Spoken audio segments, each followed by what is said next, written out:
Whenever LeBron James is on a team, it's usually supposed to end in a championship, and if it doesn't, it's a disappointment of a season. And honestly, that kind of thing is pretty crazy to think about because at the end of the day, it just shows the standards that we put on a player of LeBron James' magnitude. But recently, there's been a lot of discussions and topics as you see teams like the Warriors, obviously the Nets are out east, and you have the Milwaukee Bucks, a plethora of great teams in the West and the Eastern Conference, and a lot of people have talked about LeBron James' championship window seemingly closing, especially with the situation going on right now with the Los Angeles Lakers. Not necessarily that they're a bad team, but they just don't really have much direction and look pretty unserious. And even prominent media member Stephen A. Smith came out and said that he believes that LeBron James' championship window is officially closed after this year. He even went as far as to say that he would even entertain LeBron James being the greatest player of all time if he can win a championship. And when Stephen A. Smith said that, he was called a hater by a lot of people, but I don't think Stephen A. Smith is a hater on LeBron James. I just think he can be overly critical at times, because that kind of statement is not that ridiculous to say. I mean, since LeBron James left Cleveland, he's only won one championship, and since he left Miami, he's won 2 titles,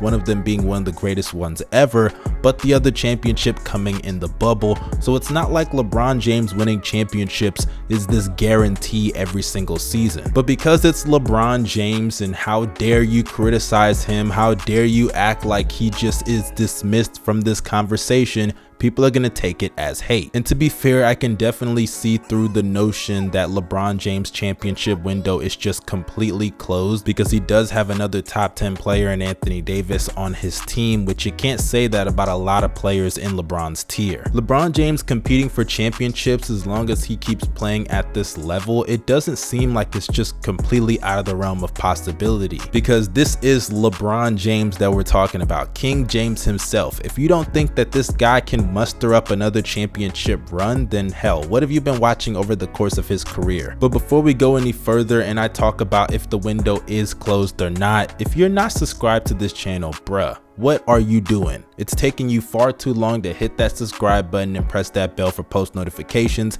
to stay up to date with the best content on YouTube. And if you enjoyed this video, don't forget to drop a like and comment your opinions down below. Do you guys believe that LeBron James' championship window is officially closed? But without further ado, let's get back to the topic at hand and answer that question myself. Now, when you're talking about championship windows, you have to not only think about the year that we're currently in, but future years moving forward. Now, currently LeBron James is 36 years old, and he'll be turning 37 come December time, which is crazy. I mean, the guy's a top 5 player, almost 40 years old, still competing for championships.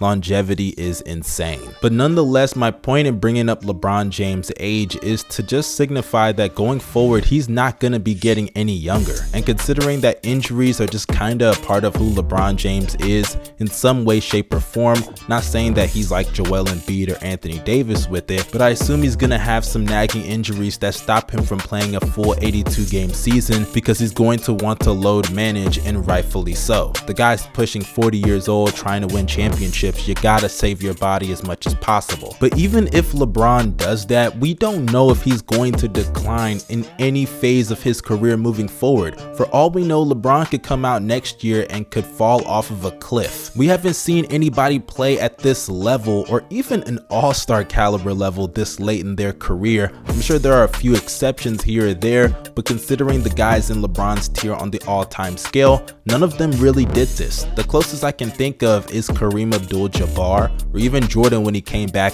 at around 38, 39 years old, pushing 40 himself. He was averaging around 20 points a game, but he was clearly not the Michael Jordan of old.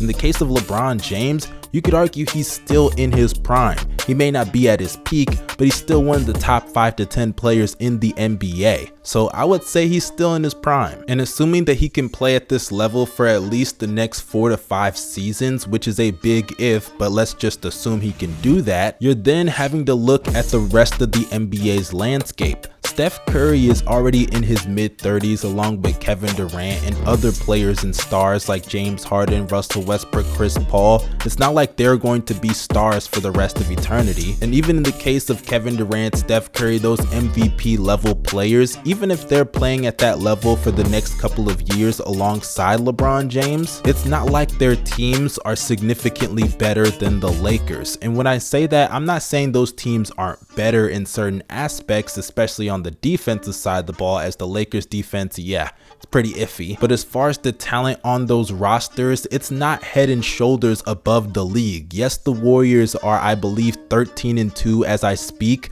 but they're not head and shoulders better than the entire NBA. They're not even fully healthy. That's what makes them so scary. Now, when Klay Thompson comes back, maybe we can revisit the conversation on if they're the best team collectively and how they play the game of basketball. But still, even when Klay gets back and Wiseman, I still anticipate for that roster to not be head and shoulders above the league, because it's not like this is a super team. They barely have another top 50 player in Draymond Green, and Klay Thompson, who knows what he's going to be when he comes back from his injury. And as far as the Brooklyn Nets are concerned, I genuinely believe that Big Three will break up eventually. I mean, Kyrie Irving, just look at all the drama he's already caused, and he's literally done nothing for that team. And considering James Harden's contract situation, yeah, I'd say the Nets are pretty iffy. And there are other players and stars in the league, but those players and stars are not on teams that are definitively ahead of the Lakers. Jokic is in Denver, and right now Jamal Murray's out with an ACL injury, and they just gave Michael Porter Jr. a contract extension, a max extension I should say, and he just went down with the back injury after starting off the season pretty bad. Then you look at Luka Doncic, who's also in LeBron and Jokic's conference, and yeah, Luka right now is playing some alright basketball, and he's a future superstar in this league. We all know that, but unfortunately the rest of his roster isn't really up to par. Porzingis has been playing well as of late, but Porzingis is injury prone. He's guaranteed to miss 25 to 30 games a season, and considering the rest of that roster is filled with role players that are as inconsistent as my ex-girlfriends are, yeah,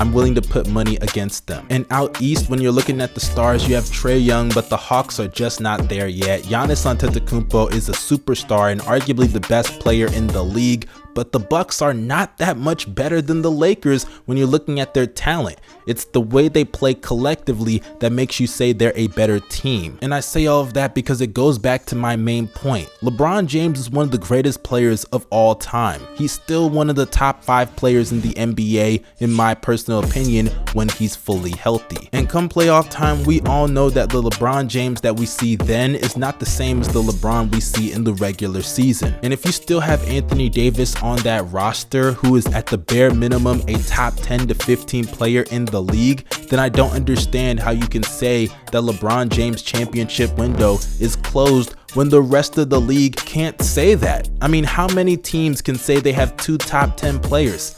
Not very many. And even if you want to say the Brooklyn Nets, James Harden this year has not been a top 10 player. I'm sure eventually he will get to that point, but who knows? As far as I'm concerned, the Lakers are the only team currently as we speak can say they have 2 top 10 players, and arguably one of them are the best player in the game of basketball when he's fully healthy. So LeBron James championship window, please let's not get it twisted just because he goes out with a couple of injuries and Russell Westbrook starts to stink it up. Trust me, the window may not be wide open, as there are other teams even in their own conference that I would favor over them, but that doesn't mean we just close the window on LeBron James ever winning another championship. I mean, how many times have we done that to LeBron? Whether it's 2016 against the Warriors down 3-1, or calling him washed king and he comes back with one of the greatest playoff runs of all time in the bubble. It's as if people just want to create narratives for LeBron James to latch onto to motivate himself in order to become the greatest of all time, and hey, I'm here for it. I would love for LeBron James to officially take on that moniker, but let's not just throw a bunch of cap out there and act like LeBron James is still not LeBron motherfucking James. But hey, that concludes this video. If you guys enjoyed it, make sure you drop a like down below and comment your opinions. Do you believe that LeBron James championship window is closed? yes or no. Also drop your reasons why in the comment section. Do not forget to follow me on social media. The links are down below in the description box. Don't forget to drop a like, subscribe to the channel, and press that bell for post notifications. It is your boy Young Mustard signing out. Y'all stay safe and have a beautiful, blessed day. Peace.